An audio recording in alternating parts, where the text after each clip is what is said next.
I think the biggest contingent in Colditz should at least be represented in at least one of our meetings.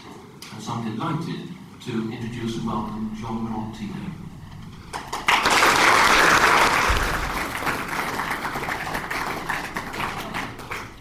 I'm very happy to be in front of you, but it works? It works? Yes. But I must apologize on two difficulties. Bloody frog, so my English is bad. Secondly, I'm 84 years old, so my memory is bad. But I'd like to tell you, not specifically the life we had in Colditz, but the way I arrived in Colditz. Because some of the Colditz people escaped. I escaped before, and I didn't escape from Colditz Castle. So let's excuse me if for 5-10 minutes, because you won't understand the end of the story, I talk a little bit about my military life before getting into the fortress.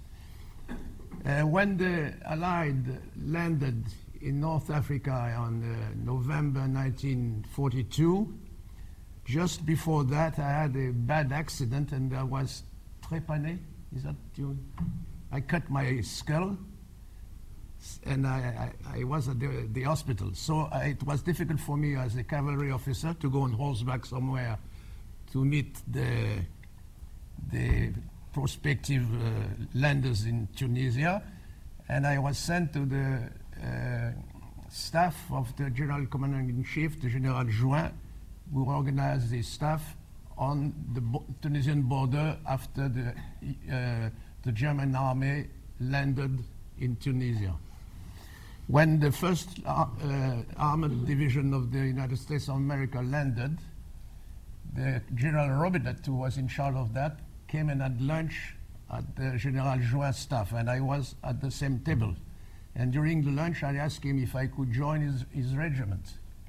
He asked General Juin said yes, so though I had my thing on my head, I joined the Combat C of the 1st Armored Division. And one day, we heard that the Germans are trying to go towards the west, and they were at that time at 20 kilometers from Tunis only. So I asked the authorization to go in a tank, and they were the worst armored tank that the US Army had. They suppressed them afterwards, called General Lee. You press the tank and you can get into it.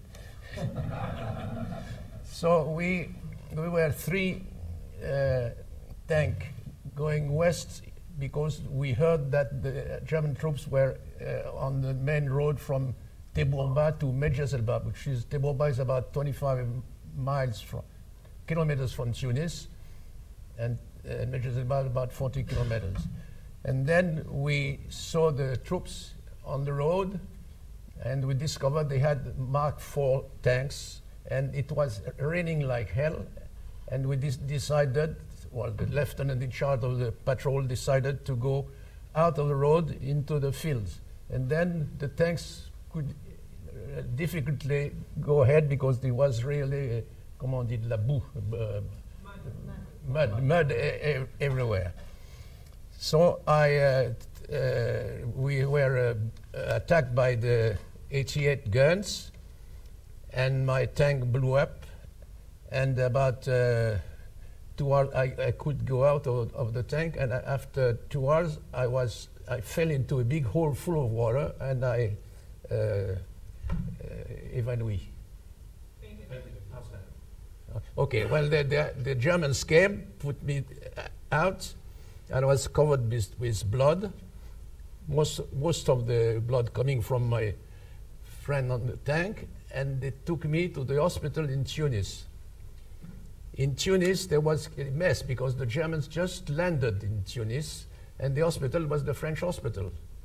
And after 2 days, I discovered that there was a telephone in an office by my bed, and I knew that the head of the Free French people in Tunis had gone to Algiers, and that his wife was there. I find the number, I called his wife, and the day afterwards, a Red Cross car came in to my room, put me on a thing, and I escaped this way, very comfortable way. I was put in the flat of a major of the French army who had gone to the French army on the other side. And the people of the Free French there organized my living. They gave me a false identity card. There was a very famous film before the war called Je suis un évadé, de Paul Muni.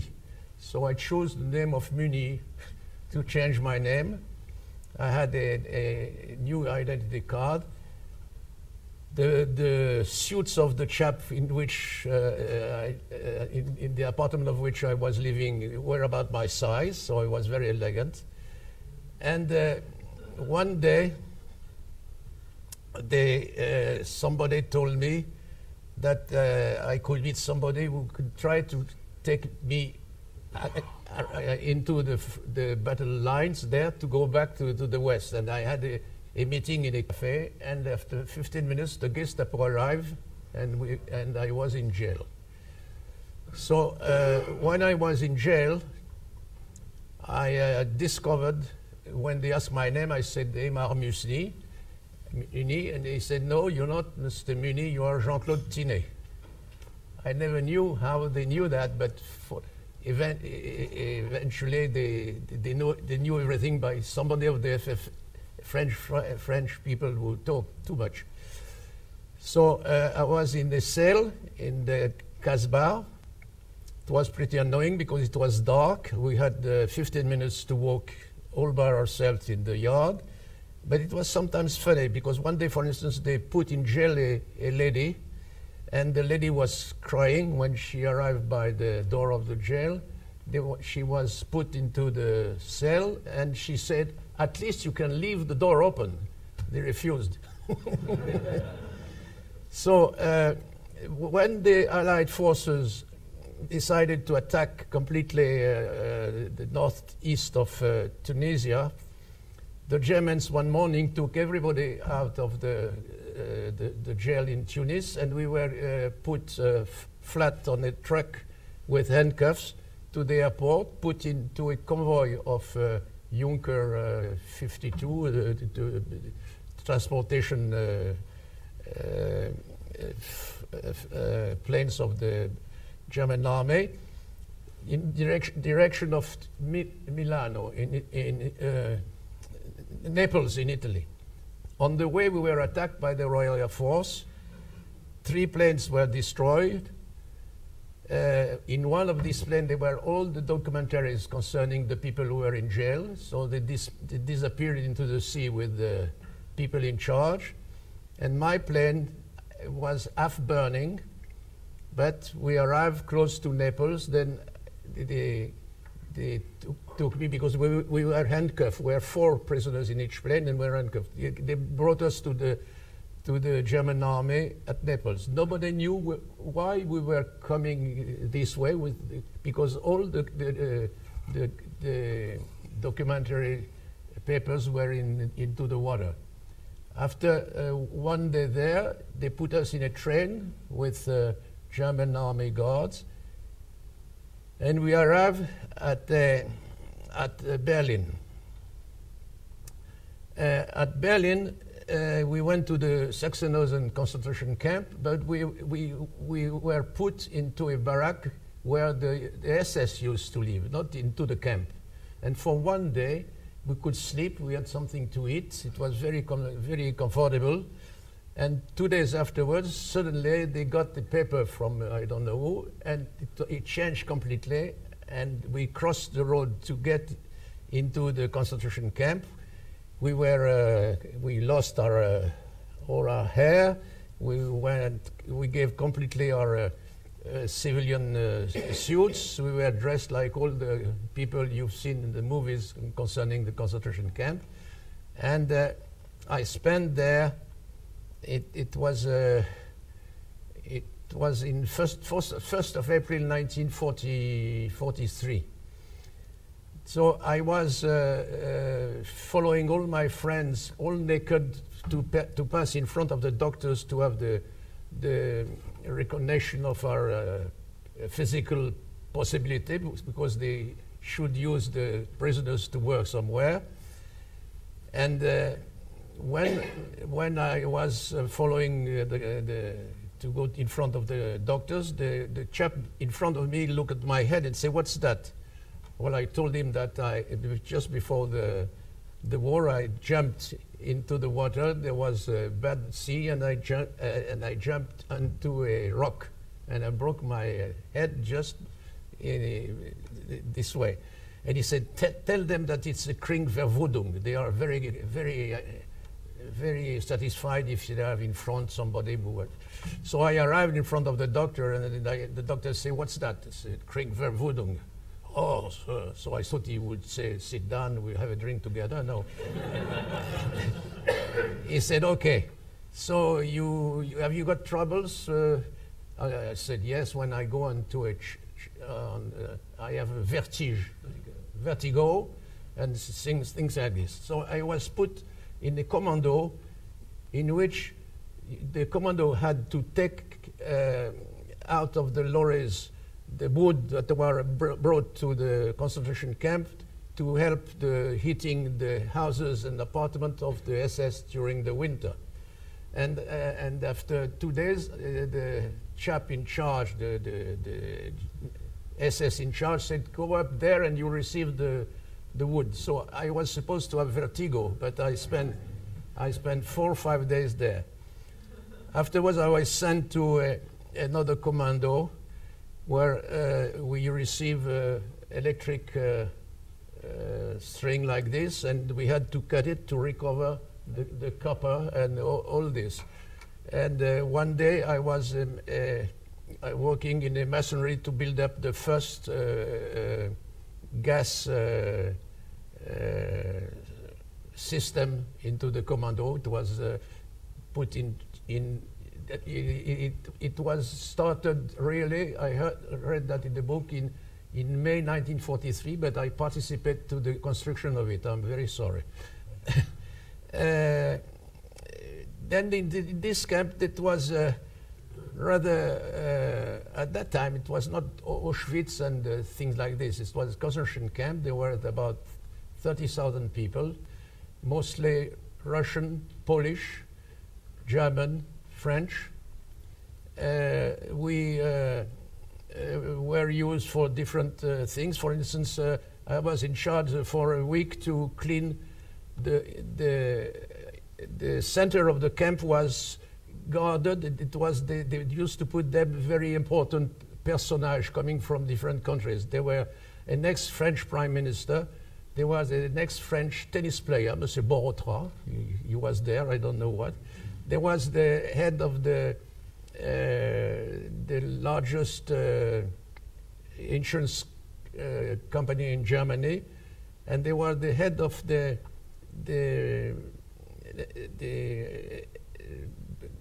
central bank in Germany. And this fellow was very funny because sometimes he had the problem, I don't know, he had to be taken to the Riviera, to the infirmary, and he used to be taken there, surrounded by 2 SS, and every time he used to cross another SS, he used to do that. He was in jail, but he still used the thing. Us, the prisoners in the concentration camp, every time we cross a SS, we had to take Mützen off. The living in this camp was pretty hard concerning the time of working, the food, and so on. For instance, in winter, fortunately, we were woken up at 4:30 only in the morning. In summer, it was 3:30, but in summer it was not more anymore. Everybody was counted into the Platz, and it took some time. It was pretty cold. We were around 30,000.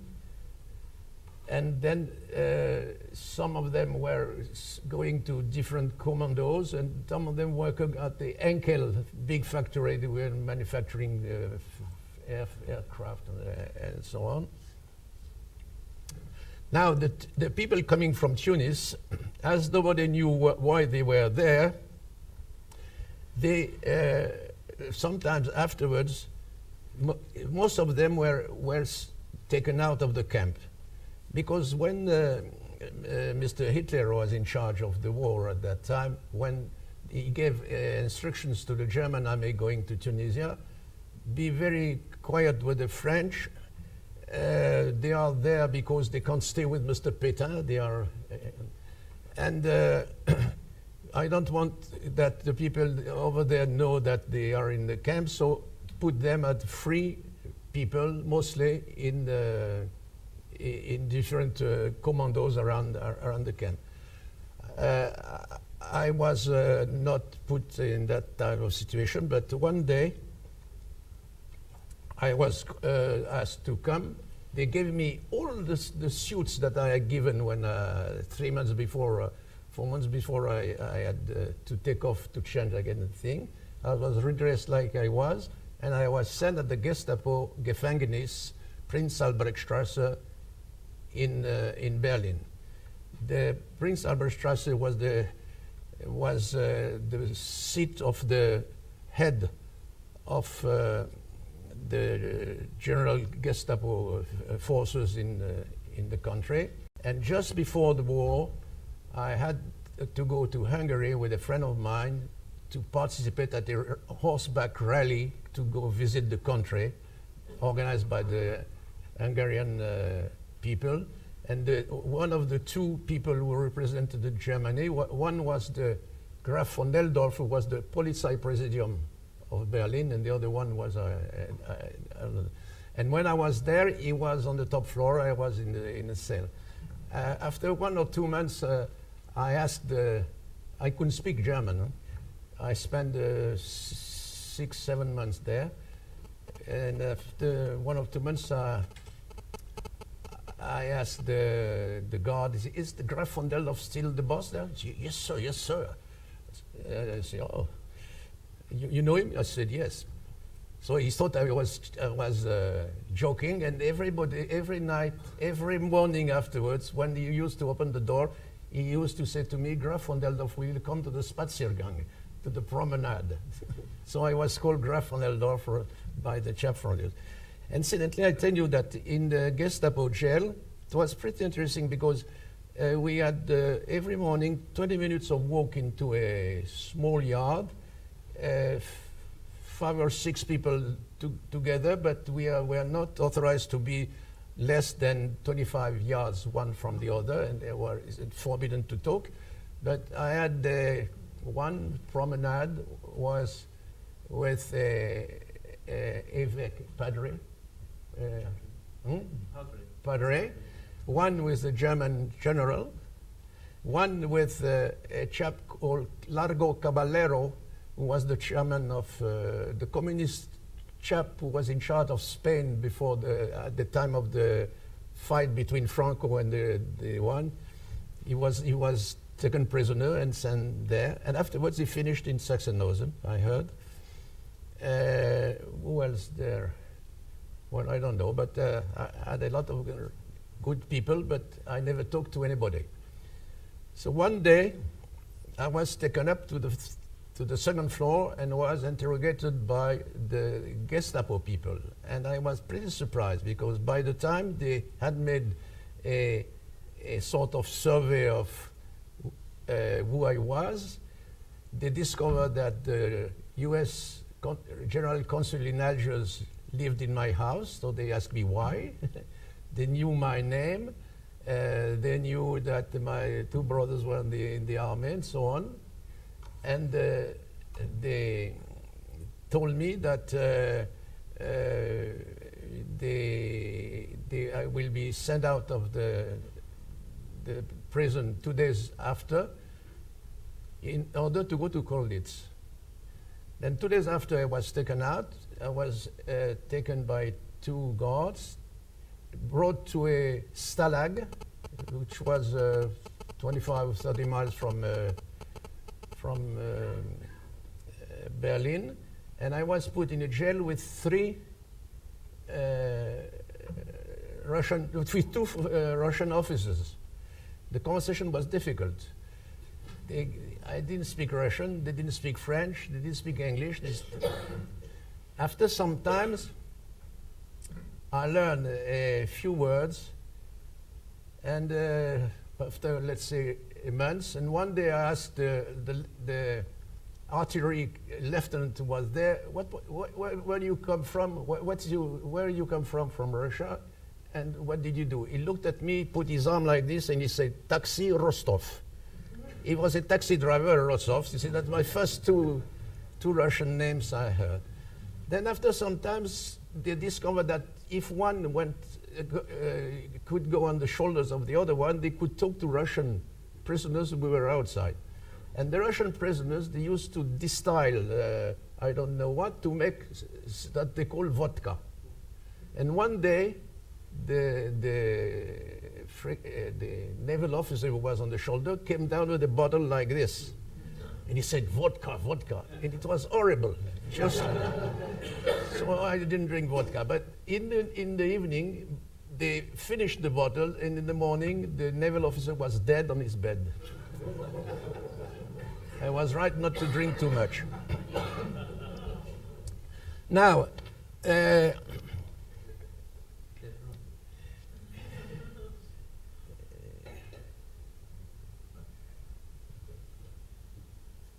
right.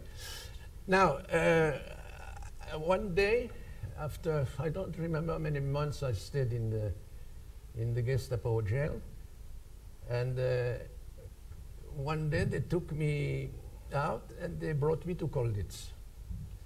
And I arrived in Colditz. There was put into a room where after some time they brought me a uniform, probably stolen to one of you, a British things, and I was put into Colditz. That's the way up. Now, what shall you want to know more?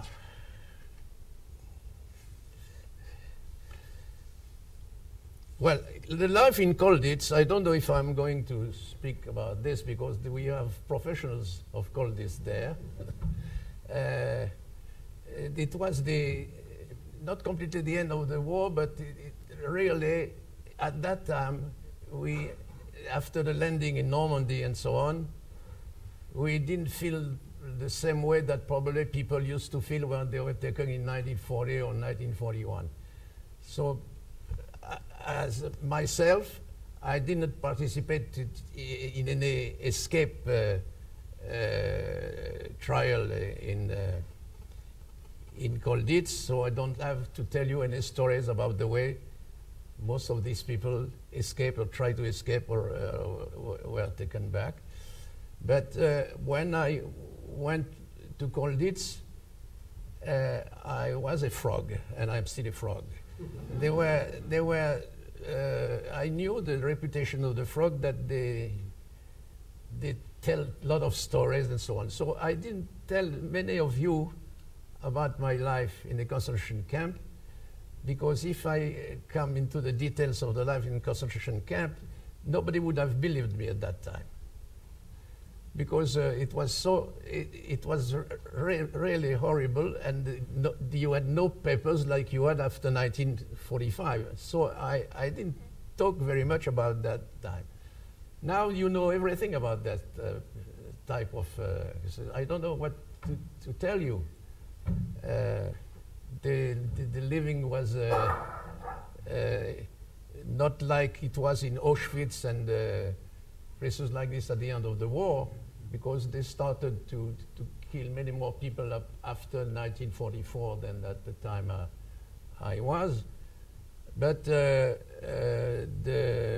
fact that I came back to the Gestapo after Colditz, where I lost about 15 kilos, I was very, very, very thin. In the Gestapo, I must say that I recovered a little bit, because the food was not very much better, but a little more. And it Colditz, it was, for me, it was heaven. I could talk to people, I could smoke, I could write a letter. I think I had a lot of problems. That's it. If you want me to answer any of the questions. Could I just ask you to talk very briefly about the other Free French in Colditz and also the liberation of Colditz? Yes. Well, in Colditz, there were people who were taken in Birakem, Jordan, you remember? Well, how much they were? About 7 or 8, no? Yes. Free French, like yourself? About 30, I think. No, Birakem was in. I was taken in Tunisia, and there was another chap taken in Tunisia. Was a naval officer, and mainly the other one were taken in the war in Libya. In Libya, I don't remember. We were not very many, about 14, 15, something like this. What else? At the liberation, and did you go back to England at the end? At the liberation, we had we were the Russians and the Americans were going this way, and we didn't know if we would be liberated by the Russians or the Americans at the beginning. We were liberated by the Americans, and I remember something which is perhaps you don't remember that. The first people who came into the camp was a girl. She was a newspaper girl who was with the different officers there. Yeah. And then we didn't know if we would be taken back home quickly or not quickly. But I was asked by one of the French generals who were there to see if the hotel over there was feasible. So I had the authorization to come and back once. And we were 2 days afterwards, no? 3 days afterwards, we were taken in trucks. We were taken to, what was the name of the airport? Oneida. Yeah. And then we were put into Dakota plane, or plane of U.S. Army, and we arrived in London. We were at the arrival. We met Bader. We arrived one day before, and everybody went home. But I didn't. I called my home in Paris. I said I am here, and 3 days afterwards I was in Paris. That's it. Right. Well, Controllers every day was called Eggers. You remember Eggers? Oh, yes. Eggers, when the war finished, he was put in jail because he was on the wrong side by the Russians. And the Russians, 2 years after the war, they occupied the concentration camp in which I was before the war. Sachsenhausen was in the hands of the Russians. And Eggers finished at Sachsenhausen, not in the same barrack than me and not with the same guards. And after the war, I sent a letter to Eggers to ask him if he was satisfied to spend some time in the same camp than I was, but not in the same way that it was. And he wrote me 1 or 2 letters, very interesting. I don't know if you read them, but he sent me a book which I lended to one of you with all the photos of the escapes people or the photography. I could lend the book, go inside, you will see the Gefangen seen by the Germans. And you will see the way that people used to disguise to try to swim like the guards and the way they escaped. You want me to do it? I think probably over lunch. That'll be excellent. Over lunch. Over lunch, okay. Yeah. I discovered also before leaving my paper where my mail was written, and I knew that some of them were never sent to my family. And what else? Could you just clear one thing up? Did you go from the Stalag back to Berlin before you went to Colditz? No. Or did you go straight from the Stalag to Colditz? No, I went in the Stalag only when I was taken out of the Gestapo before going to Colditz, just for 1 month also. That's it. And did you In a cell, not in a Stalag, in a prison. Right. Did you arrive in Colditz in handcuffs? Mm. You did? Yeah. That can't happen very often. Can I just give you one little story which links up the last meeting we had with this one? There was a young lieutenant on the Saint-Nazaire raid who was in number 2 commando, which was the same commando as Mickey Byrne and Dick Morgan. And this chap survived the Saint-Nazaire raid and got back to Britain. He then took part in the Muscatoon raid as a captain and was captured and spent 2 days in Colditz, was it? Possibly. And then, of course, was executed in Sachsenhausen. That was a chap called Joe Houghton. So there's a nice, well, a very sad link between the previous meeting we had earlier this year and the link today. Any other questions? I'm sure there's some. You said you were, I think, a Spargy. Hmm? Who were they? And Your regiment, the your regiment. Algerian Spy. I was the premier régiment de spy Algerian. This was the Arabs with the burnous red, and we were on horseback. I was before the landing of the American troops in Algeria. But you know, I went on horseback during the war in 1940 from Soissons to Limoges, never able to fight the war. That's one of the main reasons why we lost that damn war, the French. But I was always on horseback. Do you remember the French generals that arrived in Colditz in 45 and one went missing? Yes, 2 French generals. You know the General Giraud, who took over the army after the landing of the Allied in November 1942, escaped from Königstein. And he was helped by 2 of his friends. And because they knew the Germans discovered that they participated to escape of General Giraud, they were sent to Colditz. General Flavigny, General Dubois. Was there one general that didn't make it? They reckon he was shot. Mesnay. General Mesnay. Does that ring a bell? Doesn't mean anything to me. Does anybody know about that? He was en route, but they took him away and shot him. Mm. Did you speak to any of the French Canadians when you were there? Yes, I was my Popot, the organization of our cooking system, was a French-speaking. 3 French Canadian and myself. Van der Lac, Roy, and Marchand. Oh, Marchand and Barrett. And Barrett? Barrett, yeah. We were 5.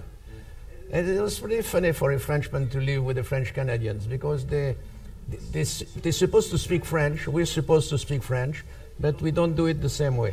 For instance, one day, one of these fellows said, I said to him, let's go in the yard, we try to play football. En français, j'ai dit ça.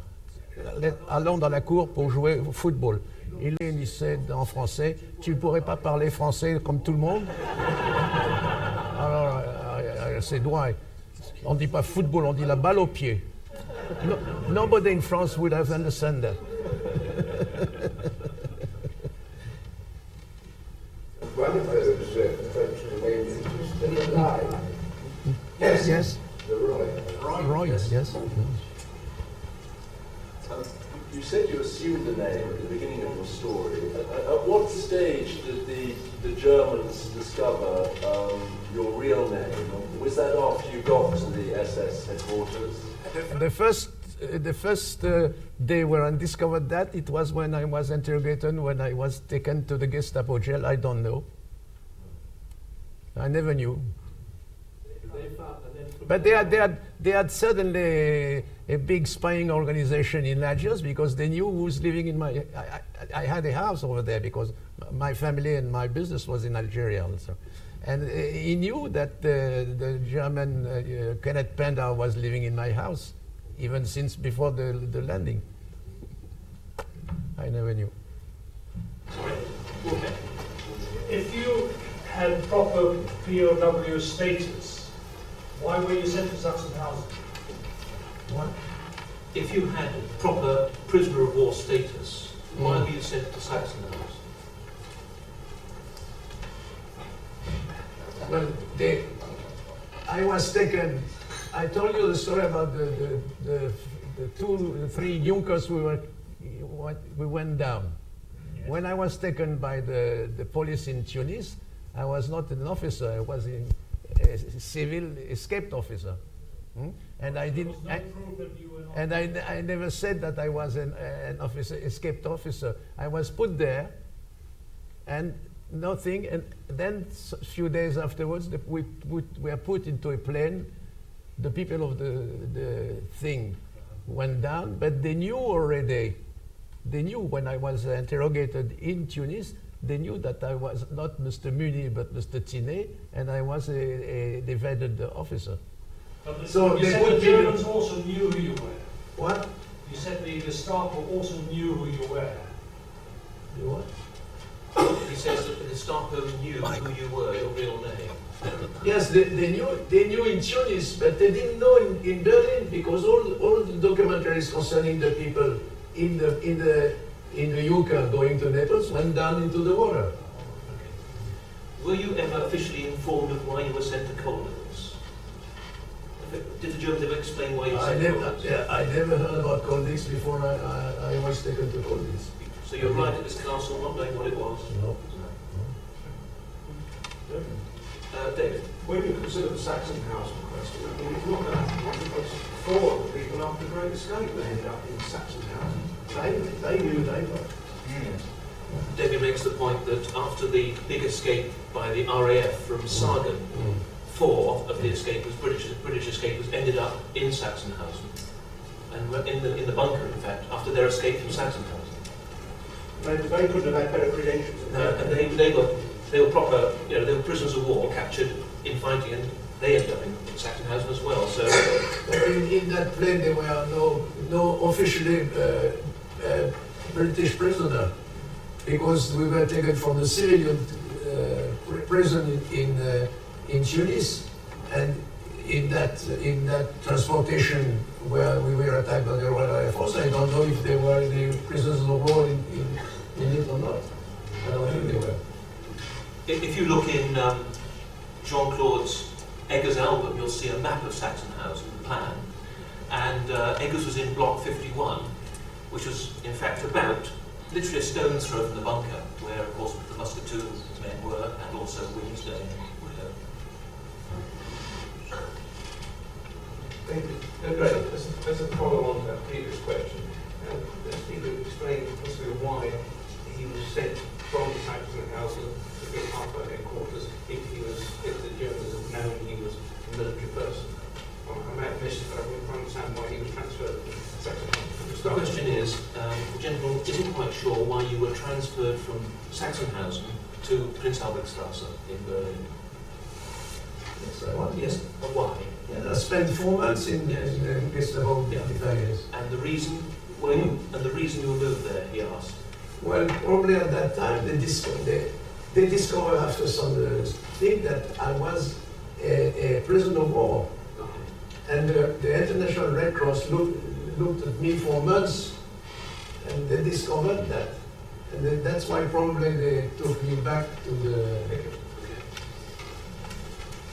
Catherine. No, I'm just curious, if you're a prisoner of war, shouldn't the Gestapo have left you alone completely? The question is, if you were a prisoner of war, shouldn't the Gestapo have left you alone completely? I think we're going to circle it here, aren't we? I was a prisoner of war. Yes. Gestapo. Why were they involved with you? But I think you probably, I don't know whether you explain that. Can't answer. Okay. Didn't exactly play by the rules, did they? No. If they got you, they kept you as long as they wanted. I think. I wondered if I could ask Peter, he must have done something to make the Germans feel that you had lost your prisoner of war status.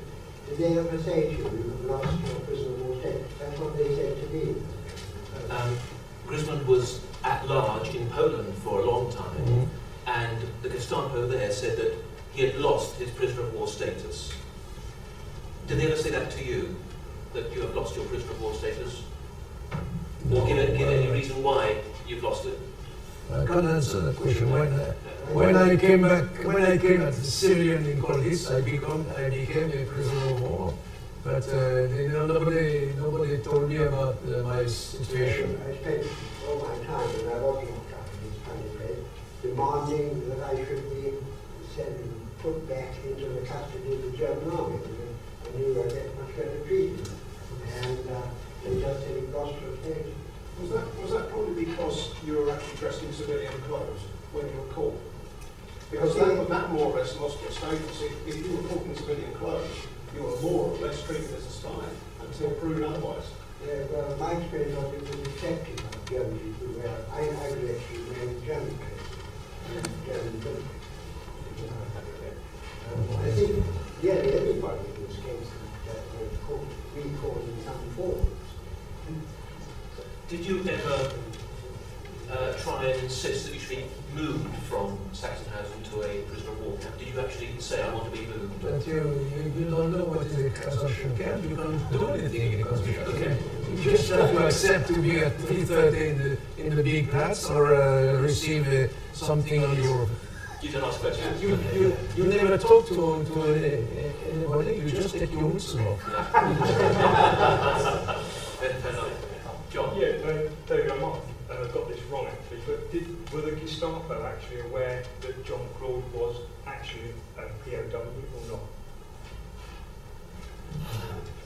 Because Probably. probably. I think so. Yes, I'm answering for him, but I think probably indeed, yes. But they wanted, Yeah. they kept as long as they wanted to, didn't they? Yeah. People. They didn't play by any rules.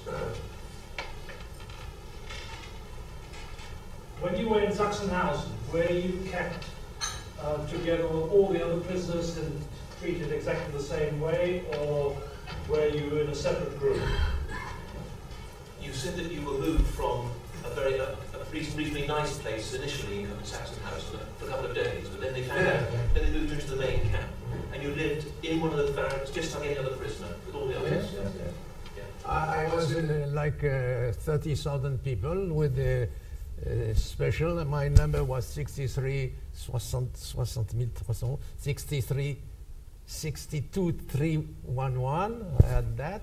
I had a red thing on my on the prison. The political prisoner were red. They were homosexual was pink. I was not. There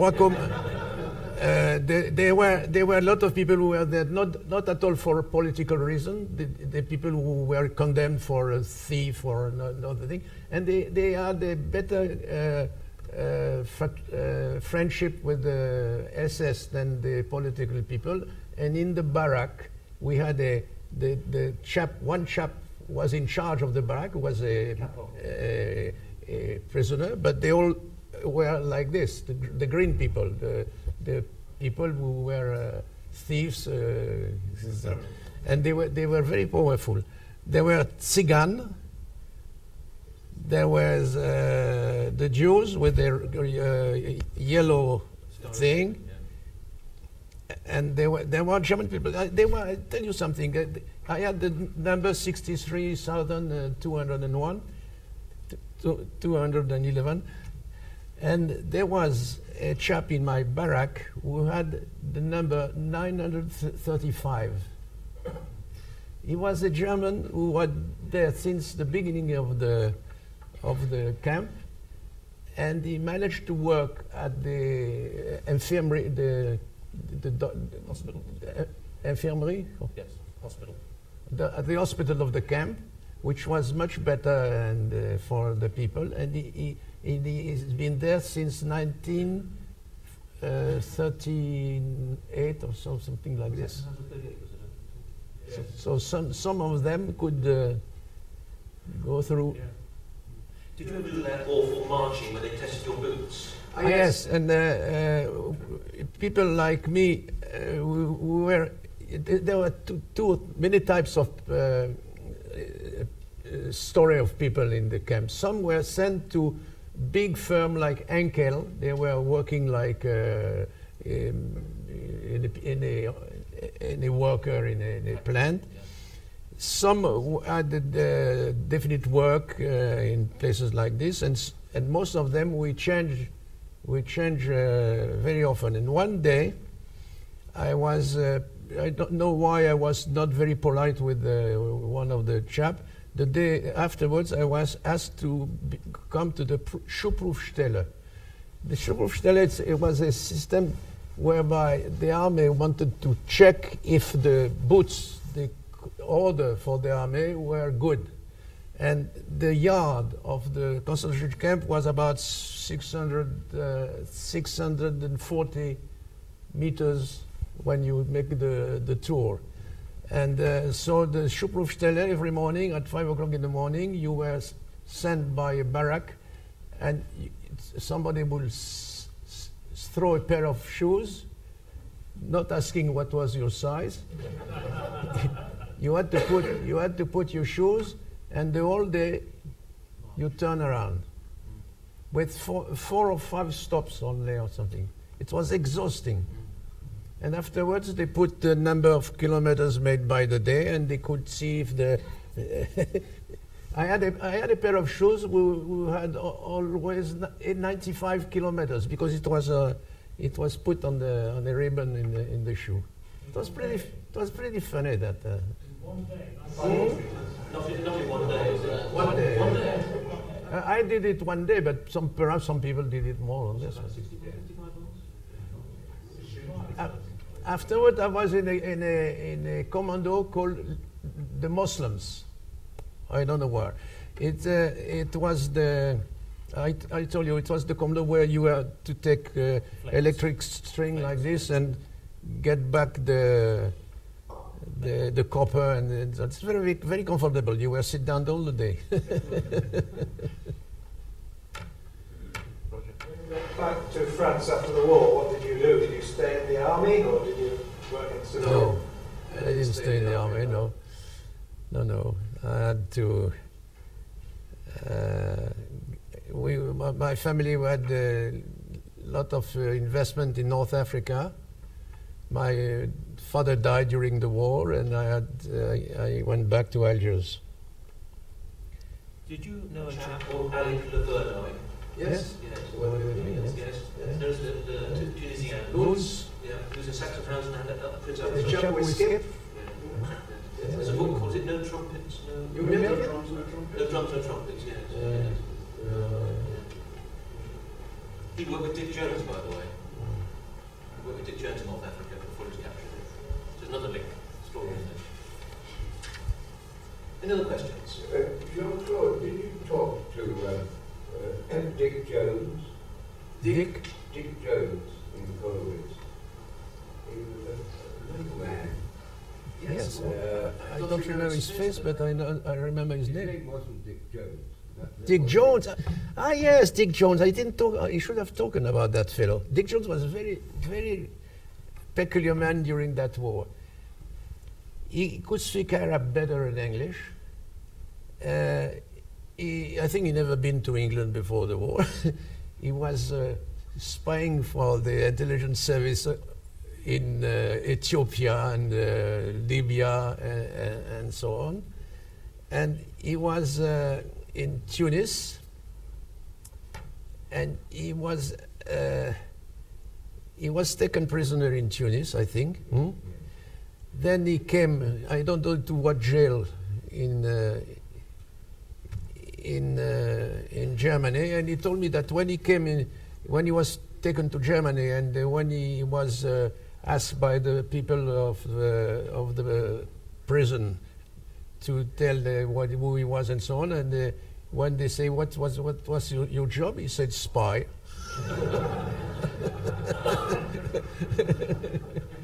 That was my job. I said, what do you say? Spy. you knew him? What was his real name? Barakat, was it? Dawood? Dawood Barakat. Barakat. Mm. He's down as the Malta regiment or something, isn't he? In the Well, he full said story. he was in the Malta's Boom defence. Sorry? Boom defence. Multi-boom defence. I forgot to tell you a story which shows the atmosphere at that time in Tunis when at the time I escaped in Tunis. I escaped through the help of the Free French organization in Tunis, who took me back of the hospital. And one day, they told me that the submarine, an English submarine, was coming to the north big beach northeast of Tunis to disembark two spies, and they could take me back to Malta. So at night, the day where they were supposed to come, I was taken by two people to this beach, and the way we should at midnight encounter two people working on the beach, and the one would say bonsoir Pepe, and l'autre should answer bonsoir Pepe Pito. That's the mot de passe, the password. So at midnight, we went around the beach. The only people we could encounter would be the chap coming from the submarine, because there was nobody in that beach. And we encountered two people plus one, and the little embarkation in which they tried to come, and the sea was bad, and the embarkation went down and was broken. And I was on that beach at 1 o'clock in the morning with two British sailors from the Navy and one spy. and the two friends of the local French spying organization. And we came back to Tunis. The two British were hidden for the 3 months there. They were delivered by the army afterwards. They were not taken prisoner. And I don't know what happened to the other fellow, which I met only once. Do you have any comments on the large number of French that arrived in Colditz in early 45 from Elsterhorst? There was a huge number of French who arrived, was it about 1,000? That's... Yes. Oh yes, they were very, quite a lot, huh? How many they were? 3,000 about. But how many came into the colleges? 1,000. 1,000? About 1,000, yes. So many? I don't remember. Were they officers or other ranks? All officers. I don't remember. They came from the North Flank, no? They were being marched westward from another camp. I mean, you obviously... were you actually interrogated by the prisoners when you arrived in Colditz? Because you arrived on your own, didn't you? You arrived on your own in Colditz. Yes. And quite often, particularly the British, if a prisoner arrived on his own, because they'd already had a traitor there, they were very, very wary about anybody arriving on their own. So did the British ask you questions, or did you just arrive and join in? Yes. At that time, I was asked by a sort of group of 4 or 5 high-ranking Colditz British officers, because they had to check who I was, because I heard that sometimes before in Colditz there were an officer who came and was working for the Germans, no? Yes. You don't remember who they were, those officers? Was one Young? Brigadier Young was one? No, Colonel Young and Merritt. Colonel Merritt. Several Merritt. Merritt, yes. Anyway, you obviously passed that. Larry? Do you have any idea why the French public do not appear to have the same interest in Colditz as the British public do? The question is, why haven't the French public as much interest in Colditz as apparently the British public? Well, first because up to 1940 and on 1942, there were a lot of Frenchmen in Colditz. It's after the German army occupied all the French territory that the free French who were taken like me in Africa, we were sent to Colditz, but all the ex-people who were taken prisoner in 1940 were taken away. They were they were in Colditz up to beginning of 1943, I think. But there is a French equivalent of the association, isn't there? Oh, those French were the typical Frenchmen in 1940. I don't know what type of French it was. What do they call them? Some. Des vrais anciens de Claude. Yeah. Still very Colonel Roger the Hen runs it now. Do they still have meetings? I don't know. I would think they're probably in the same situation as we are. But they, for instance, they have an association in France, they call the Frenchmen called it that time. I happened to be a member because one day they called me to tell me that I said I was not with you, but I never go to this association.